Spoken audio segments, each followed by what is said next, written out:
आता हे जे धमकी देणारे भैये आहेत यांना मराठी माणसाने धडा शिकवायची ही योग्य वेळ आहे. ह्यांना हे दाखवून द्यायला लागेल की तुम्ही म्हणजे मुंबई नाही, तुम्ही म्हणजे महाराष्ट्र नाही.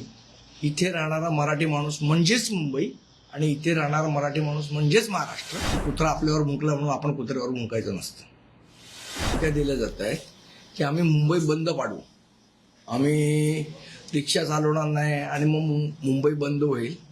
मला असं वाटतं हे जे धमकी देणारे भैये आहेत यांना मराठी माणसाने धडा शिकवायची ही योग्य वेळ आहे.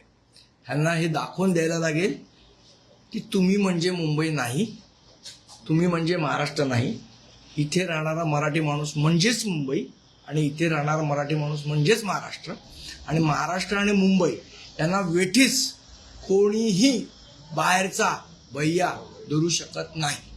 मराठी वाहन चालकांची अशी पण मागणी आहे की 1 मे पासून जी मराठी संवाद अनिवार्य केलं आहे त्याला मुदतवाढ मिळावी किंवा अगोदर माहिती द्यावी, पूर्वसूचना दिली असती तर आम्ही योग्य हा प्रकारे. कायदा 2012 पासून आहे. एवढे दिवस का झोपले होते?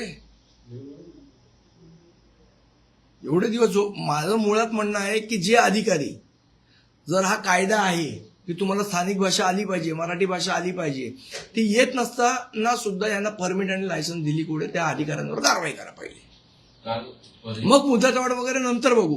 पहिले यांना लायसन्स देणारे अधिकारी कोण आहेत, ह्यांच्यावर पहिले का कारवाई करत आहे?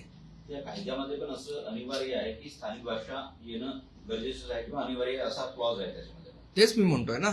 मग ते असताना सुद्धा यांना भाषा येत नसताना सुद्धा यांना लायसन्स दिली कोणी, यांना परमिट दिली कोणी? त्या अधिकाऱ्यांवर कारवाई केली पाहिजे प्रताप सरनाईक साहेबांनी. भाईंदर म्हणजे काल एक राडा बघायला मिळाला होता. गुणरत्न सदावर्ते त्या ठिकाणी मराठी माणसांच्या समर्थनार्थ केले होते. तुम्हाला एक सांगू का, माझ्या आईने लहानपणी मला शिकवलंय की कुत्रा आपल्यावर मुंकला म्हणून आपण कुत्र्यावर मुंकायचं नसतं. परिवहन विभागाची बैठक झाली, त्यामध्ये मराठी साहित्यिकांचं असं म्हणणं आहे किमान 10-12 तरी शब्द हे रिक्षा चालकाला येणं गरजेचं आहे. अशा प्रकारचं 10-12 शब्द कशाला, भाषा येणं गरजेचं आहे. फालतूचे लाड नाही 10-12 शब्द.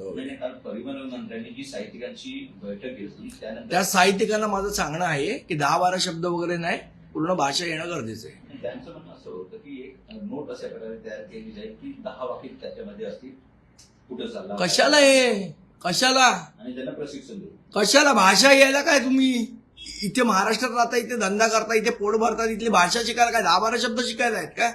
ते युपी मधनच शिकून या. जर इथे पोट भरायचं आहे ना तर उत्तर प्रदेशमध्ये मराठी कंपल्सरी करा. खरं तर मला असं प्रामाणिकपणे वाटतं की महाराष्ट्र असेल, कर्नाटक असेल, तामिळनाडू असेल, आंध्र असेल, ह्या ज्या दक्षिणेतली राज्य आहेत, या राज्यांना एकमेकांना केंद्र सरकार नेहमी लढवत असतं. जसं बेळगाव सीमावाद हे ते. पण मुळात या सगळ्या राज्यांनी एकत्र येणं गरजेचं आहे आणि उत्तरेतलं आक्रमण रोखणं गरजेचं आहे, जे हिंदी भाषिकांचं होतंय. ही आजच्या काळाची खरी गरज आहे. आपापसातले वाद विसरून या सगळ्या राज्यांनी एकत्र येऊन हे उत्तरेतलं आक्रमण रोखावं लागेल. नाहीतर इथल्या ज्या स्थानिक भाषा आहेत यांच्यासाठी धोका निर्माण होण्याची ही वेळ जवळ आलेली आहे. एकीकडे प्रताप सरनाईकांनी आहे की कुठेतरी सक्ती करण्याविषयी ते आक्रमक झालेले पाहायला मिळते, पण दुसरीकडे त्यांचे पक्षातले संजय निरुपम याला कुठेतरी विरोध करतायत शिवसेनेतून. हे करणं योग्य राहणार नाही अशा प्रकारचं वक्तव्य त्यांनी केलं. संजय निरुपम हा अतिशय एक टुकार माणूस आहे, त्यामुळे त्याच्यावर बोलावं एवढी त्यांचं काही नाहीये. एक नंबरचा टुकार माणूस आहे. पण आणि एवढं करून भैया लोक त्याला मतदान करत नाहीत ते नाहीच. काही संघटना देखील, शशांकराव यांची संघटना आहे, त्या देखील या.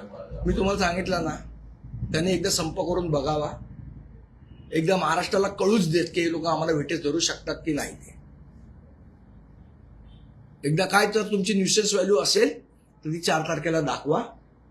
आम्हाला पण बघायची त्या काय तुमची न्यूसेन्स व्हॅल्यू आहे आणि तुम्ही कशी मुंबई बंद करता. ते खरं तर ज्या पद्धतीने सुरतवरनं या लोकांना परत पाठवलं ना, त्याच पद्धतीने महाराष्ट्रातनं आणि मुंबईतनं परत पाठवण्याची वेळ आली आहे.